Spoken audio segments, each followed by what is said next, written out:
Hello everyone, this is Shivakumar Dwarapudi. Welcome to Jahnavi digital media. ఇక్కడ ఒక విషయం చెప్పడానికి మీ ముందు ఒక చిన్న వీడియో తీసుకొస్తున్నా. విషయం ఏంట్రా అంటే, ఆంధ్రప్రదేశ్ స్కిల్ డెవలప్మెంట్ కార్పొరేషన్ ద్వారా జగ్గంపేట నియోజకవర్గంలోని జగ్గంపేట మండలంలో జగ్గంపేట గ్రామంలో డిగ్రీ కాలేజ్ నందు 21/9/2024 అంటే రేపు నాబ్ మేళా ఒకటి నిర్వహిస్తున్నారు. ఎవరు?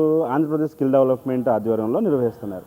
దానికి విద్యార్హతలు వచ్చేసేసి 10th, inter, degree, any degree, BTech, ITI, diploma, ఇటువంటి క్వాలిఫికేషన్ అన్నిటికి కూడా ఉద్యోగాలు వచ్చే అవకాశాలు ఉన్నాయి. అట్ ద సేమ్ టైం ఏంటంటే కంపెనీస్ వచ్చే ఏంటంటే Varun motors, Kia motors, Apollo pharmacy, Paytm, మన స్టేట్ బ్యాంక్ ఆఫ్ ఇండియా వారి ఇన్సూరెన్స్ ఒకటి, తర్వాత ఎల్ఐసి ఆఫ్ ఇండియా, ఈ కంపెనీల నుంచి వస్తున్నాయి. ఇంకొకటి కూడా ఏదో ఉందబ్బా, అంతే, అపోలో ఫార్మసీ ఒకటి. సో ఖచ్చితంగా స్టూడెంట్స్గా రీసెంట్గా గ్రాడ్యుయేట్ అయిన వాళ్ళు కానీ, ఆల్రెడీ జాబులు లేకుండా ఉన్న వాళ్ళు కానీ ఎవరైనా ఉంటే కనుక ఖచ్చితంగా జగ్గంపేటలో డిగ్రీ కాలేజ్, పోలవరం కాల దగ్గర ఉండేటటువంటి డిగ్రీ కాలేజ్లో వాళ్ళైతే వెన్యూ ఏర్పాటు చేయడం జరుగుతుంది. జాబ్ మేళ అయితే అక్కడ నిర్వహించడం జరుగుతుంది. ఖచ్చితంగా ఈ అవకాశాన్ని ఉపయోగించుకోండి. ఉద్యోగ అవకాశాలను పొందే అవకాశం ఉన్నప్పుడు పొందండి. ఈ విషయం మీకు క్లుప్తంగా చెప్పడం కోసం ఈ చిన్న వీడియో చేశాను. Thank you all.